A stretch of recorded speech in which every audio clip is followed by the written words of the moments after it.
नमस्कार। झारखंड की 10 फटाफट और काम की खबरों के लिए वीडियो को अंत तक जरूर देखें। मुख्यमंत्री हेमंत सोरेन ने कहा कि स्कूलों के सिलेबस में झारखंड की कला संस्कृति पर नया विषय जुड़ेगा। झारखंड के सरकारी स्कूलों में क्वालिटी एजुकेशन के साथ साथ सिलेबस में नए विषयों के रूप में झारखंड की कला संस्कृति से संबंधित एक अलग विषय जोड़ा जाएगा। ऐसा इसलिए किया जाएगा ताकि भविष्य की पीढ़ी राज्य की भाषा, कला, संस्कृति को न भूले। ये घोषणा मुख्यमंत्री हेमंत सोरेन ने की है। वे राजधानी रांची के खेल गांव स्थित टाना भगत स्टेडियम में सोमवार को आयोजित उत्कृष्ट विद्यालय के प्रबंधन समिति के सदस्यों के राज्य स्तरीय सम्मेलन में बतौर मुख्य अतिथि शामिल हुए थे। हेमंत सोरेन ने कहा कि चयनित उत्कृष्ट विद्यालयों में भी कंपटीशन कराया जाएगा। जिन विद्यालयों का परिणाम बेहतर होगा वहां के कर्मियों एवं बच्चों को देश के अन्य राज्यों का भ्रमण कराया जाएगा ताकि हमारे बच्चे देखें और सीखें कि अन्य राज्यों के स्कूलों में हमसे क्या बेहतर है। झारखंड के 5 प्रमंडलों में चलंत दंत चिकित्सा वाहन की होगी खरीदारी।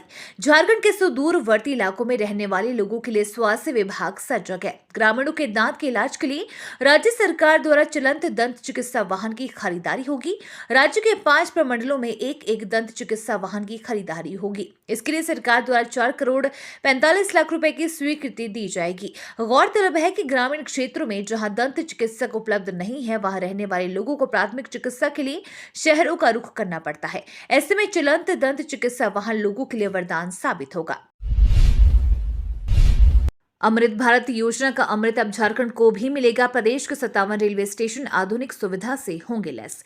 देश इन दिनों आजादी का अमृत महोत्सव मना रहा है। ऐसे में देश के लगभग हर राज्य के रेलवे स्टेशनों के सौंदर्यीकरण और इसे आधुनिक सुविधाओं से लैस करने की योजना पर काम चल रहा है। हर राज्य के कुछ स्टेशनों को इस सूची में रखा गया है जहां का आधुनिकीकरण होना है। सरकार की तरफ से रेलवे स्टेशनों पर लोगों के लिए सुविधाओं को बेहतर बनाने और उन्हें साथ ही आरामदायक यात्रा के लिए यह प्रयास किया जा रहा है।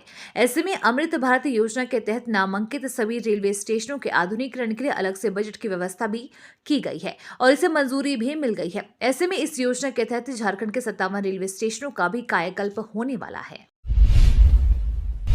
लागू होगा कोरोना प्रोटोकॉल। स्वास्थ्य मंत्रालय की नई गाइडलाइंस जारी। इन्फ्लुएंजा के बढ़ते मामलों के बीच सभी की निगाहें केंद्र सरकार पर टिकी है।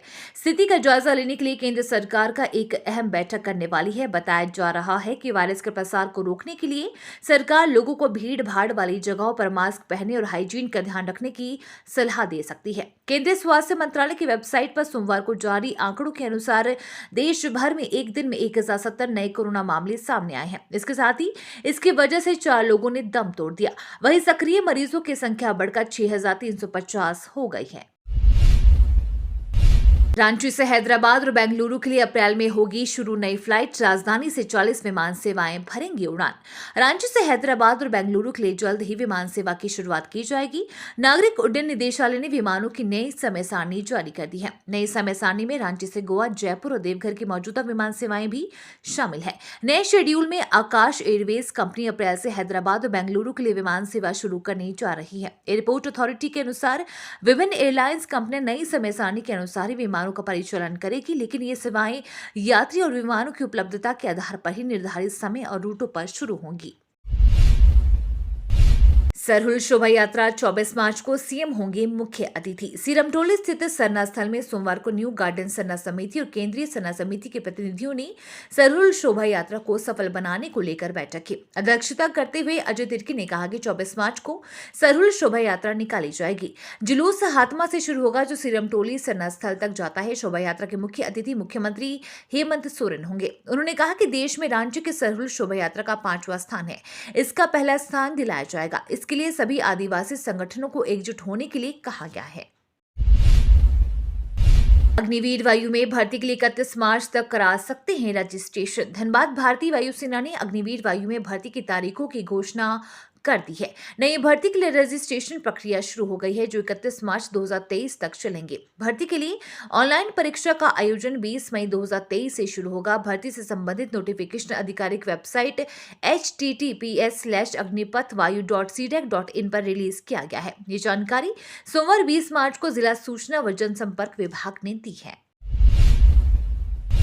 रामनवमी जुलूस में डीजे व खतरनाक खेल पर रहेगा प्रतिबंध। रामनवमी पर्व को लेकर सरायकेला प्रशासन गंभीर है। सोमवार की शाम सरायकेला थाना में प्रखंड विकास पदाधिकारी मृत्युंजय कुमार की अध्यक्षता में शांति समिति की बैठक हुई। बैठक में मौजूद समाज के बुद्धिजीवियों से आपसी सौहार्द के साथ रामनवमी मनाने की अपील की गई। इस दौरान मौजूद लोगों को कई जरूरी हिदायत भी दी गई है। बैठक में बीडीओ ने सरकार द्वारा जारी निर्देशों का अनुपालन करते हुए त्योहार मनाने की अपील की। उन्होंने कहा कि रामनवमी एवं सरहुल शांतिपूर्ण तरीके से संपन्न कराने के लिए पुलिस प्रशासन तत्पर है। उन्होंने उपस्थित लोगों से अफवाह पर ध्यान नहीं देने एवं किसी प्रकार की सूचना मिलने पर पुलिस प्रशासन को सूचित करने की अपील की।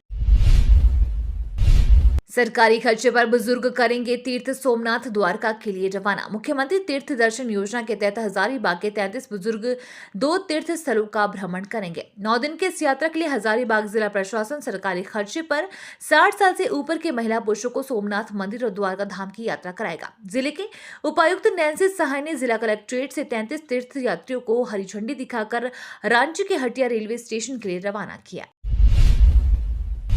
भूजल का स्तर काफी नीचे गया। अब दोहन रोकने के लिए सरकार बनाएगी कानून। झारखंड में गर्मी की शुरुआत के साथ ही कई इलाकों में लोगों को पेयजल संकट से जूझना पड़ रहा है। सेंट्रल ग्राउंड वाटर बोर्ड की रिपोर्ट के अनुसार रांची, धनबाद और रामगढ़ समेत कई जिलों में भूजल की स्थिति चिंतनीय है। झारखंड विधानसभा में विधायक प्रदीप यादव के एक सवाल के जवाब में सरकार ने भी इस गंभीर संकट की स्थिति को स्वीकार किया। मंत्री मिथिलेश ठाकुर ने सोमवार को बताया कि भूजल दोहन पर अंकुश के लिए भूगर्भ जल अधिनियम बनाने की कार्यवाही प्रक्रियाधीन है। ये तो थी आज की बड़ी खबरें। अपने गांव या शहर की न्यूज देखने के लिए हमें कमेंट में जरूर बताएं कि आप न्यूज को कहां से देख रहे हैं।